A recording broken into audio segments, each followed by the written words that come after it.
Hello! ఆ! ఆ! మాట్లాడు. హలో! శ్వేతాక్ష నేను పవన్. ఆ! మాట్లాడండి. ఓకే. పవన్ గారు చెప్పండి. ఆ! సార్‌కి ఇవ్వరా? మాట్లాడండి. ఉన్నారండి. ఉంటుంది. సార్ ఇక్కడే ఉన్నారు. అడగండి. ఆ!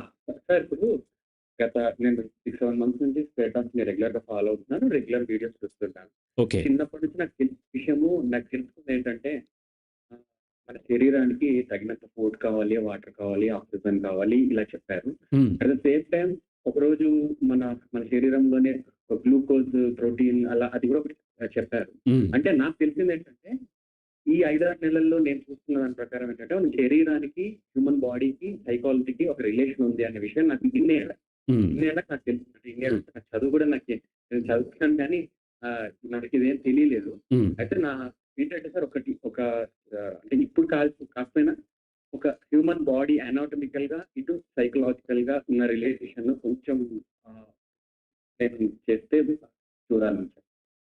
రైట్. అంటే ఇది ఒక కాల్‌లో సరిపోకపోవచ్చు. కానీ హ్మ్. నాకు హ్మ్. కాదు సార్. ఒక వీడియో అంటే నాకు తెలుసుకోవాలి. రైట్. మ్యూట్ చేయండి. మ్యూట్ చేయండి. నేనే కాల్ చేసినప్పుడు కూడా నేను చెప్పాను మీకు ఒకసారి నేను సింగర్‌ని హ్మ్. స్టేజ్‌లో పాడేటప్పుడు యాంగ్జైటీగా ఫీల్ అవుతున్నానంటే మీరు చెప్పారట మన ఆ! బాడీలో కెమికల్స్ అలా హ్మ్. రిలీజ్ అవుతాయి అలా అని. హ్మ్. సో నాకు కొంచెం తెలిసింది. ఒక హ్మ్. రిలేషన్ ఉందని తెలిసింది. ఇంకొంచెం ఎలాబొరేటెడ్‌గా నాకు రైట్. నాలెడ్జ్ పెంచుకుంది. రైట్. మ్యూట్ చేయండి. సో, ఆహ్, సైక్ అంటే హ్యూమనే కాదు. ఏ లివింగ్ బీయింగ్ మనస్సు అయినా, మైండ్ అనేది పెరిగిన వాతావరణంలో తను ఎక్స్‌పీరియన్స్ చేసిన దాన్ని బట్టి ప్రోగ్రామ్ అయింది. దాని ప్రకారం ఒక బిలీఫ్ సిస్టమ్ ఏర్పడతది. ఆ బిలీఫ్ సిస్టమ్ ప్రకారం మనలో ఎమోషన్స్ రైజ్ అవుతాయి. ఎమోషన్స్ అంటే బయలాజికల్‌గా మారుతాయి. బాడీలో కెమికల్స్ రిలీజ్ అవుతాయి.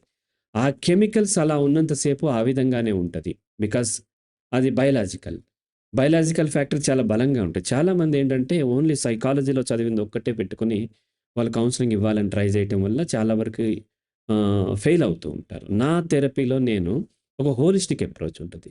బయలాజికల్ ఫ్యాక్టర్స్ ఉంటాయి, సైకలాజికల్ ఫ్యాక్టర్స్ ఉంటాయి అండ్ కాగ్నిటివ్ ఫ్యాక్టర్స్ కూడా ఉంటాయి. అన్ని ఫ్యాక్టర్స్‌ని రిలవెంట్ ఫ్యాక్టర్స్ ప్రతిదాన్ని కన్సిడర్ చేసి ఎక్కడెక్కడ ఉన్నా సరే దాన్ని కరెక్ట్ చేసుకుంటూ వస్తాం కాబట్టి ఎందుకంటే ఒక సమస్య మానసిక సమస్య అందరికీ ఒక దగ్గర ఉండదు. సపోజ్ నేను ఇట్లా తల గోక్కున్నాను అనుకుందాం. దానికి అనేక కారణాలుంటాయి. ఒకటి నాకేదో ఐడియా రాక ఇట్లా గోక్కొని ఉండొచ్చు. లేదంటే ఇట్లా లోపల ఏదో పేలుండో, దురద పుట్టి గోక్కోవచ్చు. లేదంటే పైనుంచి ఏదన్నా పడి గోక్కోవచ్చు. లేదంటే గోక్కోవటం ఒక హాబీగా 'పవన్ కళ్యాణ్' ఇట్లా ఏదో అనుకుంటాడు గదా! అటువంటిది ఏమైనా హాబీ ఉండొచ్చు. లేదంటే కావాలని మిమ్మల్ని కన్‌ఫ్యూజ్ చేయడానికి గోక్కోవచ్చు. ఇందులో రకరకాల కారణాలున్నాయి. బయలాజికల్ ఉన్నాయి, సైకలాజికల్ ఉన్నాయి. అలాగే వచ్చేసి నేను కాగ్నిటివ్ ఇటువంటి రకరకాల కారణాలున్నాయి కాబట్టి నా కౌన్సెలింగ్‌లో నేనేం చేస్తానంటే ఆల్ ఫ్యాక్టర్స్‌ని కన్సిడర్ చేస్తా. సైకలాజికల్ ప్రాబ్లమ్ అందరికీ ఇప్పుడు 'పవన్' గారు ఒక సింగర్. ఆయన స్టేజ్ మీద పాట పాడాలి అనంటే యాంగ్జైటీ వస్తుందని చెప్పాడు. సో, యాంగ్జైటీ ఇంకొక సింగర్ గూడా వచ్చి యాంగ్జైటీ వచ్చిందంటే దానికి కారణం 'పవన్' గారిది అది ఒకటే అని కాదు. Okay. Anxiety same. Results same. But 'Pawan' గారికి కారణం ఒక దగ్గర ఉంటే, మరొకరు ఇంకో దగ్గర ఉంటది. ఒక అమ్మాయికి ఫ్రిజిడిటీ ఉంది.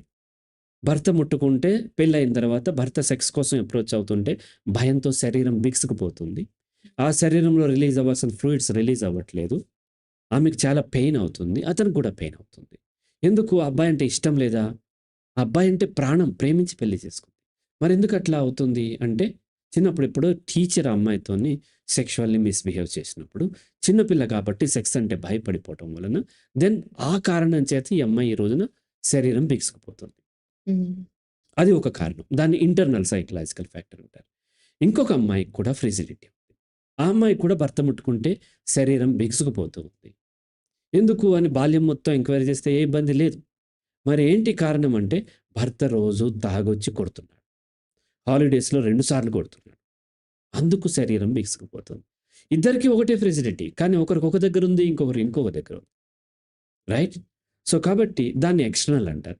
ఇట్లా రకరకాలుగా ఒక బిహేవియర్‌కి అనేక కారణాలుంటాయి కాబట్టి దాంట్లో బయలాజికల్ ఫ్యాక్టర్స్ కూడా ఉంటాయి.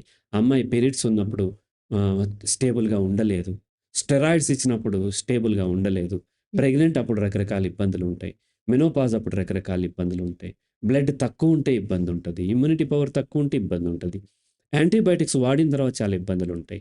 ఫిజికల్ ఎక్సర్‌సైజ్ చెయ్యని రోజున ఒకలాగా ఉంటది. చేసిన రోజున ఒకలాగా ఉంటది. ఆ రాత్రి నిద్ర సరిగ్గా లేకపోతే మర్నాడు చాలా డిస్టర్బ్డ్‌గా పిచ్చి పిచ్చిగా మాట్లాడుతూ ఉంటది. ఇలా అనేక రకాలైనటువంటి అంశాలు ఆ యొక్క మనిషి యొక్క ప్రవర్తనని, ఆలోచనని, ఆలోచన ద్వారా ప్రవర్తనని ఇన్‌ఫ్లుయెన్స్ చేస్తుంటాయి కాబట్టి అది హోలిస్టిక్ అప్రోచ్ ఉంటుంది. పవన్ గారు కంప్లీట్ కావాలంటే ఆయన కొన్ని సెషన్స్ తీసుకున్నట్లయితే పూర్తిగా అర్థమవుతుంది. రైట్?